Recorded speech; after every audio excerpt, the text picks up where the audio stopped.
नमस्कार दोस्तों, मेरे YouTube channel Amit Pawar official पर आपका स्वागत है।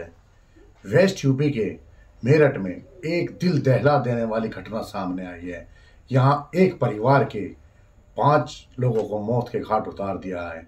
इनमें एक पति पत्नी और 3 मासूम बच्चे हैं, जिन्हें बेरहमी से पत्थर काटने की मशीन से गला काटकर मौत की नींद सुला दिया गया है। दरअसल यह घटना है मेरठ के लिसाड़ी गेट थाना क्षेत्र के सोहेल गार्डन की। यहाँ मोहीन अपनी पत्नी आसमा और 3 बेटियां अफसा, अजीजा और अदीबा के साथ रहता था। बताया जाता है वह 3 दिन से गायब थे। उनके भाई लगातार उनसे संपर्क करने का प्रयास कर रहे थे, लेकिन संपर्क नहीं हो पा रहा था। 9 जनवरी की रात्रि उनका भाई उनके मकान पर पहुंचा तो बाहर से ताला लगा हुआ था। आवाज लगाई, ताला नहीं खुला। जब ताला तोड़कर वह अंदर घुसा तो मंजर दिल दहला देने वाला था।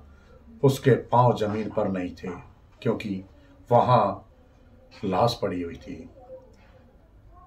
मोइन और आसमा की लाश कमरे के अंदर बेड के पास पड़ी हुई थी, जबकि उन 3 मासूम बच्चियों की लाश बेड के अंदर थी। उसने तुरंत पुलिस को सूचना दी। पुलिस मौके पर पहुंची तो पुलिस भी भौचक्का रह गई, या यूं कहें कि दिल दहला देने वाली इस घटना को देखकर पुलिस के पैरों तले से जमीन खिसक गई। मौके पर जांच पड़ताल की गई। सभी टीमों को इसकी जांच के लिए लगाया गया है। एसएसपी, डीआईजी सब मौके पर पहुंचे हैं और जांच पड़ताल शुरू कर दी गई है।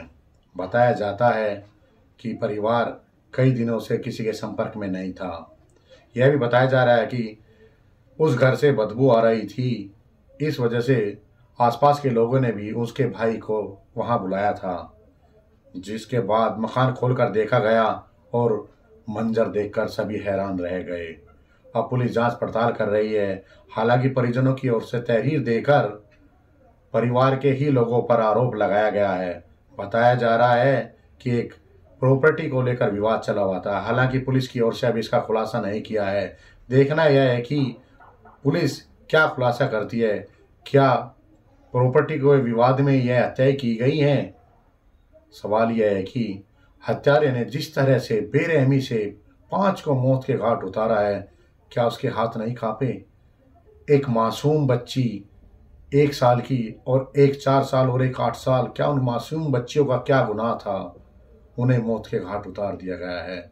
मोइन और आसमा के साथ उन बच्चियों के शव बेड के अंदर डालकर वह फरार हो गया है। यह भी माना जा रहा है कि उन सबों को ठिकाने लगाने की तैयारी थी, जो कि हत्यारा नहीं कर पाया है। अब देखना यह है कि पुलिस इसमें क्या खुलासा करती है। हम पुलिस को सूचना प्राप्त हुई कि मकान के बाहर ताला लगा है, और उसमें जब छत के रास्ते कुछ लोग गए तो उन्होंने देखा कि अंदर शव है। इसमें पति पत्नी और 3 बच्चों के शव थे, और इनको कोई भारी चीज से मारकर चोट पहुंचाई गई है। और जिस प्रकार से बाहर की तरफ से ताला लगाया है, इस बात से स्पष्ट होता है कि ये कोई जानकार है और कोई रंजिश के चलते ये घटना हुई है। इसमें यहाँ पर वरिष्ठ अधिकारी मौजूद हैं और जिले की सारी टीमें आई हैं और फील्ड यूनिट की टीम भी बुलवाई गई है। जो भी साक्ष्य हैं उनको संकलित कर शीघ्र से शीघ्र इस घटना का अनावरण किया जाए। क्या सर जो मृतक है उनके हाथ पैर भी बंधे हुए थे? जी, इसमें एक के पैर बंधे थे चादर से, बाकी सब के कोई हाथ पैर नहीं बंधे थे। और इसमें जो भी चीजें हैं उन सबको फील्ड यूनिट साक्ष्य संकलन कर रही है और इसमें शीघ्र अनावरण किया जाए। सर क्या उम्र है बच्चों की, जो बच्चों के अंदर शामिल हैं? उन बच्चों की उम्र क्या है? ये अभी जानकारी की जा रही है। फिलहाल छोटे बच्चे हैं वो, और इसमें हस्बैंड वाइफ भी हैं। ये कुछ ही दिन पूर्व यहाँ रहने आए थे और इनकी जो पारिवारिक पृष्ठभूमि है इनकी जानकारी की जा रही है। फिलहाल ऐसा लगता है कि कोई रंजिश के चलते इनकी ये घटना हुई है और इसमें शीघ्र अनावरण किया जाएगा।